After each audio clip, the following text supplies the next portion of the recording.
अस्सलाम वालेकुम नाज़रीन, हिस्ट्री लाइव नो के साथ मैं आपकी खिदमत में फिर हाज़िर हूँ। नाज़रीन, आज 11 अप्रैल 2026 को अमेरिका और ईरान के दरमियान जो मुज़ाकरात हैं वो इस्लामाबाद के अंदर जो है वो जारी हैं। इसके साथ साथ ही एक जुड़ी हुई और डेवलपमेंट भी है कि पाकिस्तान का जो एक फ़ौजी दस्ता है वो किंग अब्दुल अज़ीज़ जो एयरबेस है सऊदी अरब की, वहाँ पे आज तैनात किया गया है। तो इस फ़ौजी दस्ते के अंदर एयरफोर्स का एक कंटीजेंट भी है, जिसके साथ F-16 ब्लॉक 52 एयरक्राफ्ट हैं और उसके साथ साथ JF-17 थंडर तैयारे हैं, वो भी वहाँ पे तैनात किए गए हैं। इसके साथ साथ पाकिस्तान ने वहाँ पे जो एयर डिफेंस सिस्टम है उसको भी नस्ब किया है और उसको जो सऊदी डिफेंस सिस्टम है उसके साथ कनेक्ट किया है। तो नाज़रीन, ये सारी डेवलपमेंट जो है ये पाकिस्तान ने माज़रत के साथ सितंबर 2025 में सऊदी अरब के साथ मुआहदा किया था, म्यूचुअल डिफेंस एग्रीमेंट। उसके अंदर जो है वो एक क्लास बहुत वाज़ेह थी कि अगर एक मुल्क के ऊपर जो है वो हमला होता है तो दूसरा मुल्क जो है उसके ऊपर ये हमला तस्वर किया जाएगा। तो उस मुआहदे की रोशनी में पाकिस्तान ने आज अपना ये फ़ौजी दस्ता जो है वो वहाँ पे इसको डिप्लॉय किया है। तो माजी के अंदर भी पाकिस्तान ने काफ़ी दफ़ा जो है वो मिडल ईस्ट के अंदर अपने ट्रूप्स जो हैं वो डिप्लॉय किए हैं। अगर वो 1967 की 6 डेज़ वार हो इसराइल के खिलाफ, तब भी पाकिस्तान के पायलट्स जो हैं वो उसमें शरीक थे। और इसी तरीके से 1973 की जो योम किपुर वार है उसमें भी पाकिस्तान के पायलट्स जो हैं वो शरीक थे। फिर 1970 में जब जो है वो उर्दन के बादशाह के खिलाफ एक बगावत हुई, तो उस वक्त जो जनरल ज़िया उल हक हैं वो वहाँ पे एक ब्रिगेडियर की हैसियत से किसी ट्रेनिंग में वहाँ पे डिप्लॉयड थे। तो उन्होंने जो है वो इस बगावत को काबू करने में गवर्नमेंट का साथ दिया। इसके अलावा नाज़रीन, जो UAE की एयरफोर्स है 1970 से पाकिस्तान ने ही उसको स्टैब्लिश किया और उसके जो 5 पहले एयर चीफ हैं वो भी पाकिस्तान से थे।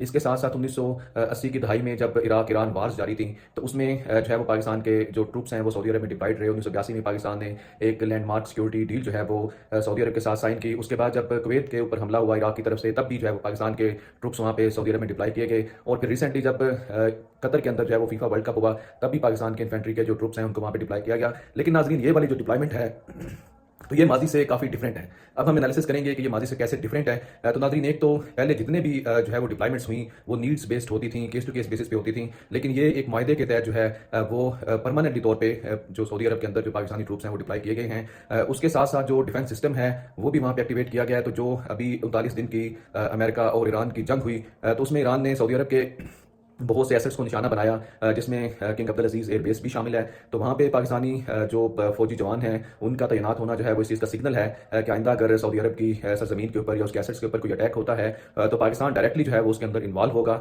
इसके अलावा नाजरीन, जो इसके बेनिफिट्स हैं पाकिस्तान के लिए, अगर हम फाइनेंशियली बात करें तो पाकिस्तान आज तक जो है वो एक डोनर रिसिपिएंट रहा है, लेकिन अब जो है वो म्यूचुअल जो इन्वेस्टमेंट है उसका एक ये जो है ना वो नमूना बन जाएगा।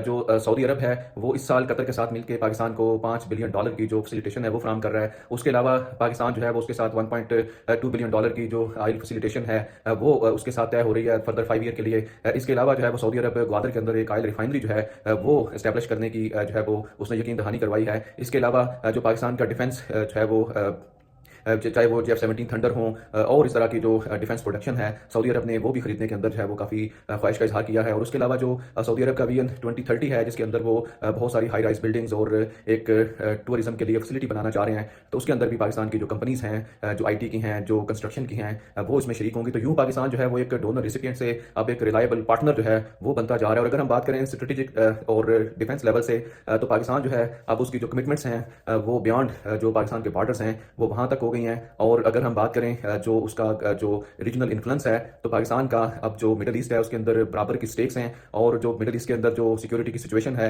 उसका डायरेक्ट इंपैक्ट जो है वह पाकिस्तान के ऊपर भी होगा। तो नाजरीन, अभी जो मुज़ाकरात चल रहे हैं, अगर हम इसके साथ इसका कंपैरिजन करें कि इनके ऊपर इसका क्या असर होगा, तो पाकिस्तान वैसे तो इन मुज़ाकरात के अंदर एक फैसिलिटेटर की हैसियत से मौजूद है, लेकिन आज ही के दिन जब ये मुज़ाकरात जारी हैं तो पाकिस्तान का वहाँ पे डिप्लॉयमेंट करना जो है वो इन मुज़ाकरात के अंदर एक स्टेक होल्डर के तौर पर भी पाकिस्तान की एंट्री है। चूँकि ईरान की तरफ से पहले सऊदी अरब के ऊपर अटैक हुए, तो अब जो है वो ईरान को भी ये यकीन दहानी होगी कि अगर जो है वो दोबारा सीज़ फायर ब्रेक होता है या कोई ऐसी सिचुएशन आती है तो फिर पाकिस्तान जो है वो भी वहाँ पर खड़ा होगा। और इसी तरीके से जो इसराइल है या जो अमेरिका है उनके लिए भी अब पाकिस्तान जो है वो वहाँ पे एक शराकतदार की हैसियत से मिडल ईस्ट के अंदर मौजूद है और पाकिस्तान भी वहाँ पे खड़ा होगा, तो उससे जो कम्प्लिकेशंस हैं वो काफ़ी इंक्रीज कर जाएंगी। और नाजरीन, जो एक न्यूक्लियर अवेलेबिलिटी का ऑप्शन है सऊदी अरब के लिए कि अगर सऊदी अरब के खिलाफ कोई ऐसी जो है वो एक्टिविटी होती है तो पाकिस्तान बीइंग का न्यूक्लियर पावर जो है वो वहाँ पे मौजूद है, तो इससे और ज़्यादा जो पाकिस्तान का और जो स्टेक्स हैं और बढ़ जाते हैं। तो नाजरीन, इससे जो ये जो इस वक्त मुज़ाकरात हो रहे हैं, अब इनका फ्रूटफुल होना, इनका कामयाब होना वो पाकिस्तान के मफाद में भी काफ़ी हद तक जो है वो इंपॉर्टेंट हो गया है।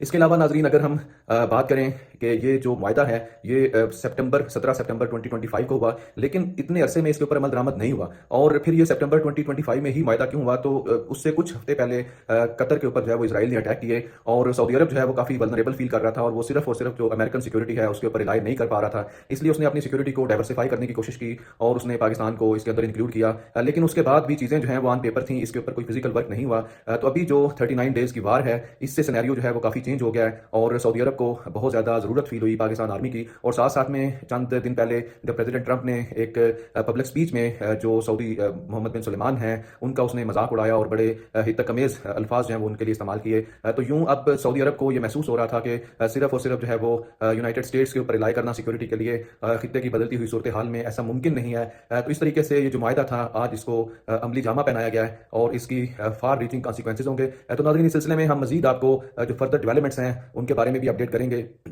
तो इस तरीके से जो भी करंट अफेयर्स की वार सिचुएशन बनती है या जो इमीडिएट किस्म की जो इन्फॉर्मेशन है वो हम आप तक पहुंचाते रहेंगे। इसके लिए हमारे चैनल को सब्सक्राइब करें और अपने फीडबैक से हमें ज़रूर आगाह कीजिएगा। अपना ख्याल रखें। अल्लाह हाफ़िज़।